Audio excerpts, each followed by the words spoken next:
England started very well. Marcus Smith running the show again, sets up the first try with the dummy drop goal.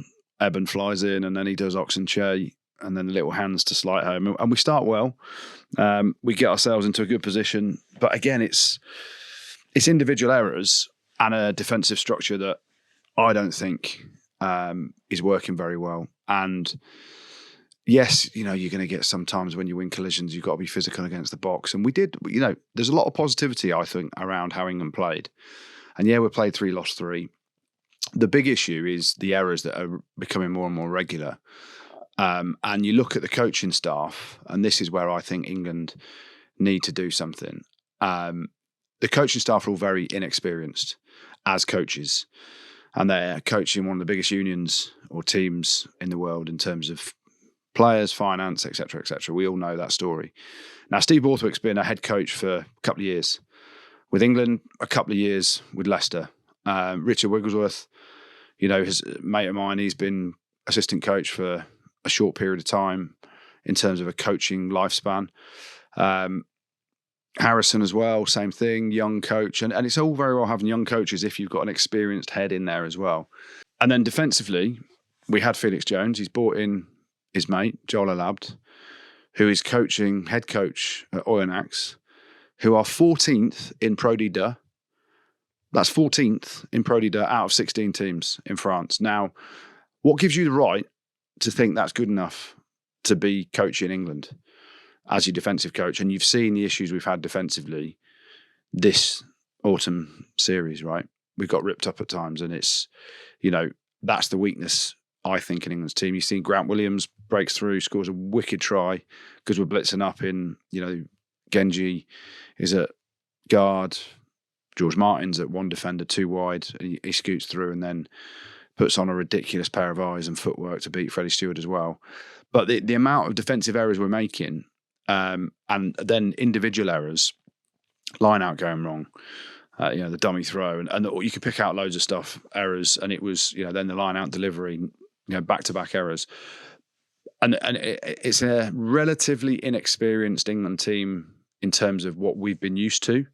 So we've evolved the team away from, the likes of Mako and Billy and Faz and all this stuff. And Courtney Laws, a couple of other players as well. But we're marrying that up with a very inexperienced coaching team. So I think the big thing the RFU and England need to do is get someone above Steve with loads of experience to help him out.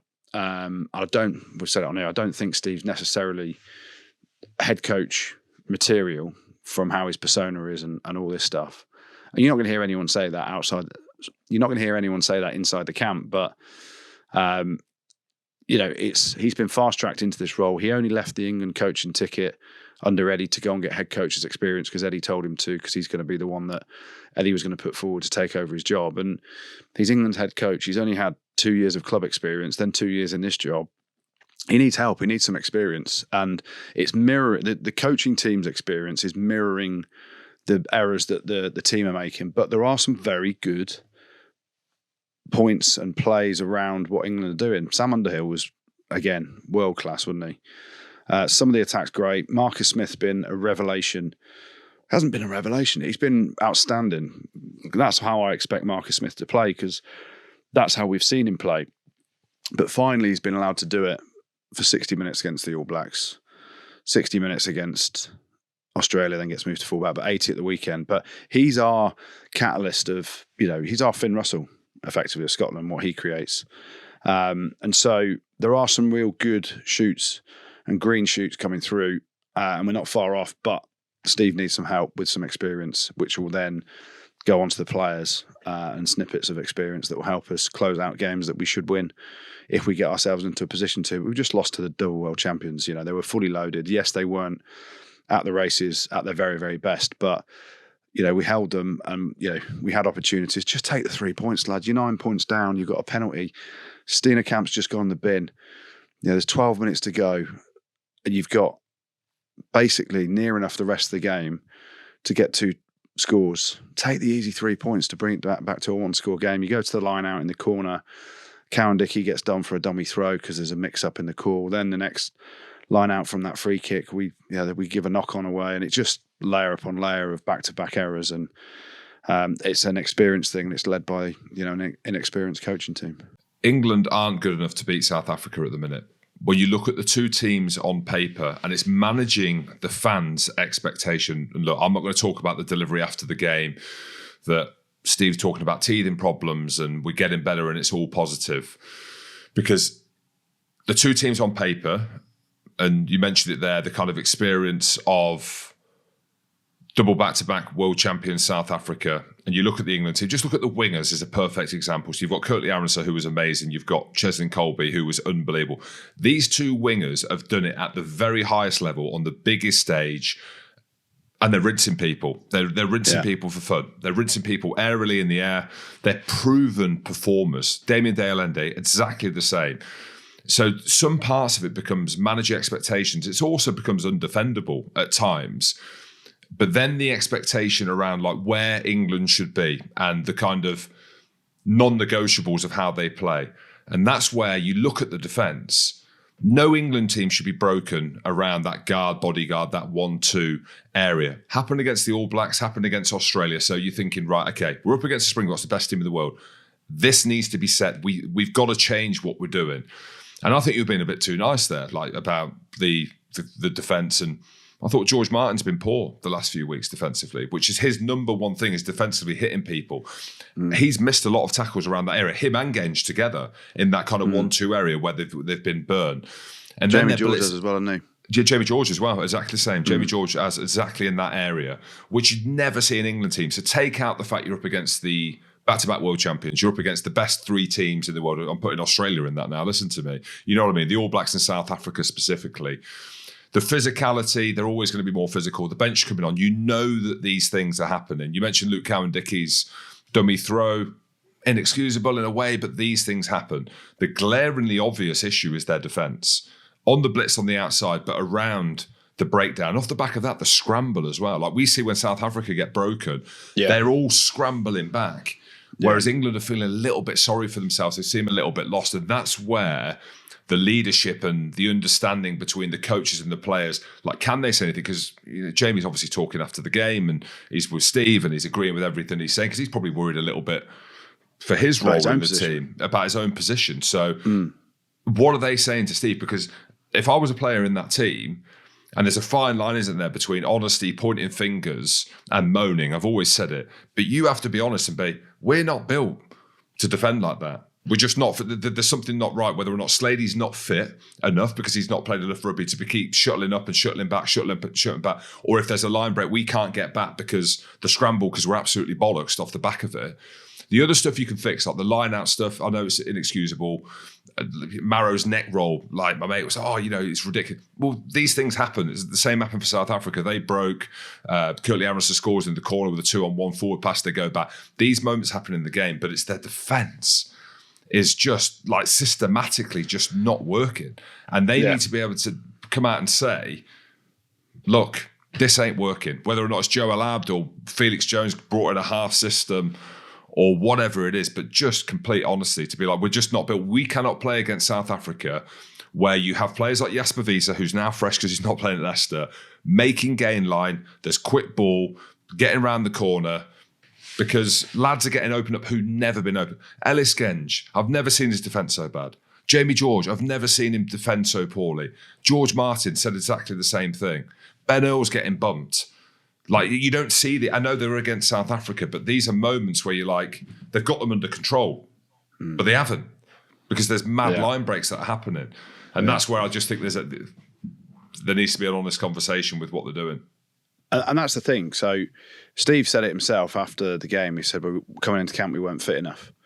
And you're right, Jim. Those shuttle runs you're talking about, how quickly they have to fly up and back, it doesn't suit the players we've got at the minute to be able to go full bore 80 minutes for that. Maybe they train to get to that level, and that's part of this new game agreement, that professional game agreement that gives Steve more control and power over S&C and all that stuff. But you can't get away from the fact we had Felix Jones, who was implementing a new system and was renowned to be a brilliant coach, and he's got all the experience with the Springboks and the know-how to win 2 World Cups. And now we go to Steve's mate, Joel Abd.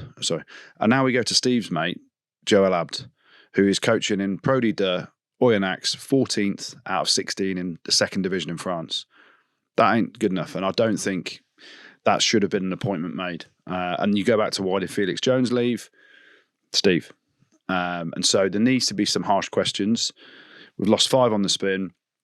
You know, this year if we beat Japan on Saturday, if we beat Japan on Sunday, you know, we'll have beaten Japan twice this year, Italy once, and Ireland at home and Wales at home. So that nothing to write home about that, is it? We've lost to New Zealand 3 times. We've lost to South Africa, Australia, Scotland and France. Yeah, don't worry, Jim. We can't beat you. Goodey, but that's with that, managing English fans, and there's a lot of them that listen, their expectations. I don't know what England fans are looking for. I don't know, when you look at these teams that you're playing against physically and off the back of the Championship, keep talking about it, and the league that you're playing in, the Premiership, where there's no jeopardy in there, you're playing, again, I don't want to sound horrible, teams like Newcastle, teams that aren't that great, that aren't that strong, high-scoring games, and that's what you've come off the back of straight into playing the All Blacks. And they could have beat the All Blacks, they could have beat Australia. I get that, I understand that. But then real high jeopardy games, what you expect while you're losing them. Like, your bench is coming on. Bench is average, isn't it? Bench is average, man. It's so harsh to say, but the bench is average compared to fucking Malcolm Marks and Andre Pollard coming on. Cobus Reinach. Like, these are World Cup winners who've played at the highest level of jeopardy. You ain't winning. Yeah. And I think there needs to be an understanding and expectation from the fans that England are probably 5th, 6th in the world. That's where you are now. I think 6th at best. You could say South Africa, New Zealand, Ireland, France, Argentina, yeah. Australia now. Australia. Scotland. Well, you beat us, but I think we're probably in there. Do you know what I mean? So you're talking 7th or 8th now. And I believe that's what it is. Have we dropped to I don't know what the world rankings are, but I read somewhere, I'm sure we've dropped to our lowest ever ranking with a defeat to South Africa. And even we were shit when I played for England, because I played for England. And there was no succession plan in post 03. But, the thing for me and the most frustrating thing is supposedly the biggest union, supposedly financially, the best in terms of revenue and all that malarkey. And we go and get Steve's mate who's coaching second div in France and they're 14th out of 16. You what? And our biggest weakness for these 3 games, the area that lad is coaching. And I'm not just pointing the finger at him, but I am. Well, we saw how important, teams are built on defence. So every single team that have won, and it's an old saying, defence win games. Northampton's a perfect example. So if we go close to home, Northampton's Achilles heel was their defence. And the Lee Radford, saw him at the weekend. Good to see him. They fix that. They go on to win the Premiership. All teams are built on that. South Africa, the heartbeat of their game plan was set piece and defence. And then they've layered on the attack and everything around that. And England don't have the fundamentals anymore. They don't have the set piece. The line out, when they really needed it to work, didn't work. Their scrums under big pressure against the 3 teams of Australia, New Zealand, and of course South Africa, and their defence as well. So the 3 cornerstones of what teams are built on, they're struggling in scrum, line out, and defence. Yeah, tough times. Tough times for England. Tough times at the minute, and you're going to beat Japan. That's and the thing is, with the press conference as well. Of course we are. But you're going to beat Japan. But Steve's talking about a performance against Japan, and we just want to see. Well, you're going to beat Japan, so you're going to beat Japan. He's a politician, mate. And that's the hard thing. That's where I don't know what people are looking for from it. I thought England played well in parts of that game. I thought Freddie Stewart was amazing. I think Jack van Poortvliet was the wrong call at 9. Why would you not go for Ben Spencer at 9? He's been winning both them games when he's been brought off, and now he's been bombed out the squad. Now, if you're playing against South Africa, you're kicking. That's him. That's Ben Spencer. He's your box kicks he's the best box kicker in the world. So you're box kicking. Jack van Poortvliet, the 4 lads, getting charged down, and Ben Spencer's nowhere to be seen. Yeah, I don't know. It'd be frustrating from an England point of view, but I've always said easier from the outside, judging, should have, could have, would have. But South Africa, I apologise for not picking you to win in 4th gear you look fairly comfortable. Yeah. I'll tell you one thing, and I talked about experienced coaches that might be needed within the England setup. And I might get in a load of trouble for saying this. I know where you're going, but I think Wales want him as well. Because it'll be Leicester links. Yes. Michael Checker's on a 1-year deal at Leicester. Wales will be all over now, him. Yeah, if you're Leicester now, you're like, sign this 5-year contract, please, Michael. But so Andrew, at least if you do go, we can get a payout. So Chex is the now, man. exactly. So now with coaches, and I think this Autumn Nation series has just highlighted international rugby. There's a massive, massive difference now between international at the highest level and the club game and the Champions Cup. And there's loads that needs to be fixed around there. But if you're a coach, the dream now is international because of the time that you get to be able to put things in place and the effect that you can have on the team. Like, I'd be interested to see how Michael Checker is at Leicester with trying to manage all of that. You're losing Montoya, you're losing Andre Pollard, and you've got that opportunity to Not jump back necessarily into a losing Wales. Andre. We'll see. We'll see. Yeah. When he's going back and he's playing against... when he goes home and he's got to play against Sale away, okay, when his mates are going to Japan to eat sushi and have 3 months off, I know where he's going to be going. Yeah, I know what you mean. But he's told me he hasn't signed anything yet and there's still hope. Okay, so the fact that he's not told you anything means that it's happening. But if you're Michael Checker internationally, and Wales are going to want him, without doubt. England, if you go like that, are going to want him. Scotland, there could be an opening there at some point as well. International rugby, and you've seen the effect that Joe Smith has had on Australia and the incentive to do that. I just think the gap and I suppose the glory of being an international coach. Michael Checker is an international coach. That's what he is. And that's where he's at his best. So for Leicester's point of view, imagine losing another coach after a year. Tragedy. Yeah. And it would be bad, but they're in this for Czechs for a year, wanting him to stay longer, but he didn't want to commit to longer because he wanted to know what it was like. Does it suit him and his family? Czechs doesn't do it for the money, right? We know he's done very well in business. He does it because he loves doing it. And I just want Michael Checker as England head coach, but also Leicester head coach. I don't know what to do. Wales want him. I'll tell you one thing, Wales are going to take him. I'll tell you one thing, Czechs. You ain't going for that Wales job. Who the fuck would want that job? Czechs is never going to Wales unless... He's never going to Wales. They haven't got 5 million quid to pay him because anyone worth their salt will look at that and go, that is a mess that I do not want part of, especially if you're someone like Michael Checker. Whereas the England job, you look at the players and you look at the money that's available and the new professional game agreement, it's a good job, but Steve ain't the right man to be the top dog. Pod. Rugby pod.